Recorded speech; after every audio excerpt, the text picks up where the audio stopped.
మీరు పవర్ పాయింట్ని స్టార్ట్ చేయగానే ఈ విధంగా ఒక స్లైడ్ బ్లాంక్గా రావడం జరుగుతుంది. దాని లేఅవుట్ కూడా ఇలా ఉంటుంది. Title, sub title. For example title ఎలా ఇస్తున్నాం.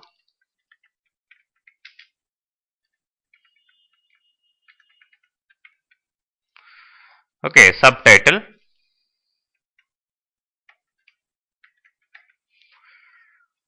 ఓకే, ఈ స్లైడ్ అయిపోయింది అనుకున్నాం. ఇంకొక స్లైడ్ కావాలి. మరి ఇంకొక స్లైడ్ కావాలంటే ఇక్కడ న్యూ స్లైడ్ అని ఉంది. న్యూ స్లైడ్ అని ఇక్కడ క్లిక్ చేయకుండా ఇక్కడ యారో దగ్గర క్లిక్ చేస్తే మీకు ఆ యొక్క స్లైడ్ లేఅవుట్ ఏ విధంగా కావాలి అంటే నెక్స్ట్ స్లైడ్లో మీరు ఎలాంటి ఇన్ఫర్మేషన్ ప్లేస్ చేయబోతున్నారు అనే దాన్ని బట్టి మీరు లేఅవుట్ తీసుకోవాలి. చూడండి, టైటిల్ స్లైడ్ ఆల్రెడీ మనం ఎట్లా ఇచ్చున్నాం, title, sub title. Next title and content అని ఉంది. అంటే పైన టైటిల్ వస్తుంది, కింద కంటెంట్ ఉంటుంది.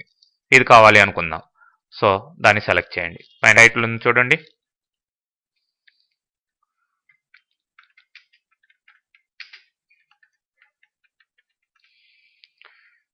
సంథింగ్. ఇక్కడ కంటెంట్ ఏమి ఇవ్వాలి అనే దాన్ని బట్టి ఇక్కడ టేబుల్ అయితే టేబుల్, చార్ట్ అయితే చార్ట్, లేదంటే ఇక్కడ గ్రాఫిక్, లేదంటే పిక్చర్, ఇట్లా క్లిప్ ఆర్ట్, లేదంటే మీడియా క్లిప్ ఏదో ఒకటి తీసుకోవచ్చు. నేను ఫర్ ఎగ్జాంపుల్ క్లిప్ ఆర్ట్ తీసుకుంటాను. సో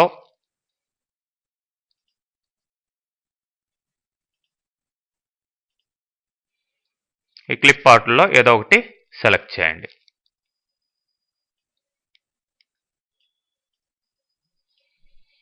నెక్స్ట్ మళ్ళీ ఇంకొక స్లైడ్ కావాలంటే మళ్ళీ new slide and next time to content అని ఉంది.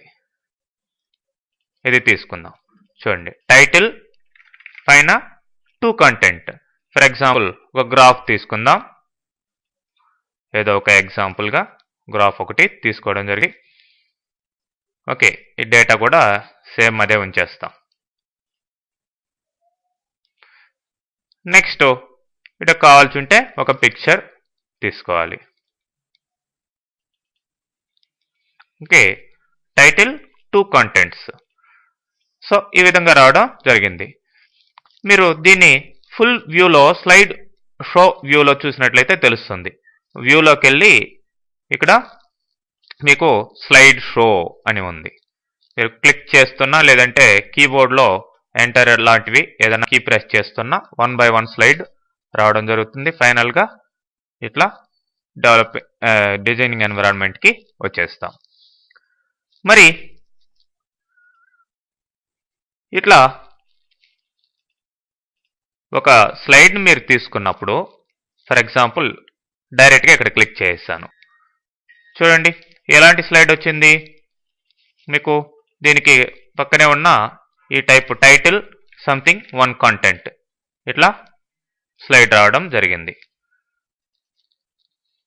ఓకే, ఇప్పుడు ఈ స్లైడ్ లేఅవుట్ మార్చాలి అనుకుందాం. లేఅవుట్ మార్చాలి అంటే ఇక్కడ మీకు లేఅవుట్ అని ఉంది. టైటిల్, కంటెంట్ కాస్త నేను టు కంటెంట్గా మార్చబోతున్నాను, లేదంటే కంటెంట్ విత్ క్యాప్షన్గా మార్చబోతున్నాను. చూడండి, మారిపోయింది. ఇప్పుడు పైన క్యాప్షన్ ఇట్లా అట్లా లేఅవుట్ని మీరు ఈ లేఅవుట్ చేంజ్ చేయడం ద్వారా మార్చుకోవచ్చు. ఓకే, నెక్స్ట్ స్లైడ్ వద్దనుకుంటే ఇట్లా రిమూవ్ చేసేయచ్చు. ఏ స్లైడ్ అయితే సెలక్షన్లో ఉందో ఆ స్లైడ్ని రిమూవ్ చేసేయచ్చు. మరి మీరు ఈ ప్రజెంటేషన్ అయిపోయింది అనుకుందాం. దీన్ని మామూలుగా సేవ్ చేస్తారు. ఫర్ ఎగ్జాంపుల్ సంథింగ్ ఏబిసి అనే నేమ్ ఇవ్వడం జరిగింది. ఇప్పుడు కొత్తది కావాలి అనుకోండి, ఆఫీస్ బటన్లోకి వెళ్ళి న్యూ సెలెక్ట్ చేసుకుని ఇక్కడ బ్లాంక్ అండ్ రీసెంట్ అని ఉంది. ఈ బ్లాంక్ లేదంటే రీసెంట్గా యూజ్ చేసిన టెంప్లెట్స్ కావచ్చు, అవన్నీ వస్తాయి. మరి బ్లాంక్ అంటే ఇంతకు ముందరగా వచ్చినట్లుగా ఇట్లా బ్లాంక్గా రావడం జరుగుతుంది. అలా కాకుండా దీన్ని క్లోజ్ చేస్తున్నాను. న్యూ. ఇప్పుడు ఇన్స్టాల్డ్ టెంప్లెట్స్, ఆల్రెడీ ఉన్న ప్రీడిఫైన్డ్ టెంప్లెట్స్ని యూజ్ చేసుకొని ఫర్ ఎగ్జాంపుల్ ఫోటో ఆల్బమ్కి అయితే దీన్ని తీసుకోవచ్చు. నెక్స్ట్ ఇంట్రొడ్యూసింగ్ పవర్ పాయింట్ అంటే దీన్ని తీసుకోవచ్చు. లేదంటే contemporary photo album, pitch book, ఇట్లా క్విజ్ షో, ఇట్లా కొన్ని ప్రీ డిఫైన్డ్ టెంప్లెట్స్ ఇవ్వడం జరిగింది. ఫర్ ఎగ్జాంపుల్ దీన్ని తీసుకుందాం. క్రియేట్ అనగానే ఆ టెంప్లెట్ని యూజ్ చేసుకొని ఇట్లా నెంబర్ ఆఫ్ స్లైడ్స్ మోడల్గా మీకు ప్రిపేర్ కావడం జరిగింది. ఓకే, మీరు ఇక్కడ చిన్న పిక్చర్ని కావాల్సి మీరు మార్చుకోవచ్చు. రైట్ క్లిక్ చేసి చేంజ్ పిక్చర్, పిక్చర్ అనే కాదు దేనైనా సరే దాంట్లో ఉన్నదాన్ని మార్చుకోవచ్చు అనమాట. మరి ఇప్పుడు చూడండి, వ్యూ స్లైడ్ షో క్లిక్ చేస్తే ఇట్లా 1 by 1 క్లిక్ చేస్తుంటే ఆ విధంగా రావడం జరిగింది ఆ టెంప్లెట్ని అనుసరించి. మరి టెంప్లెట్స్ కాకుండా థీమ్స్ యూజ్ చేసుకొని ఇక్కడ రకరకాల థీమ్స్ ఇచ్చారు.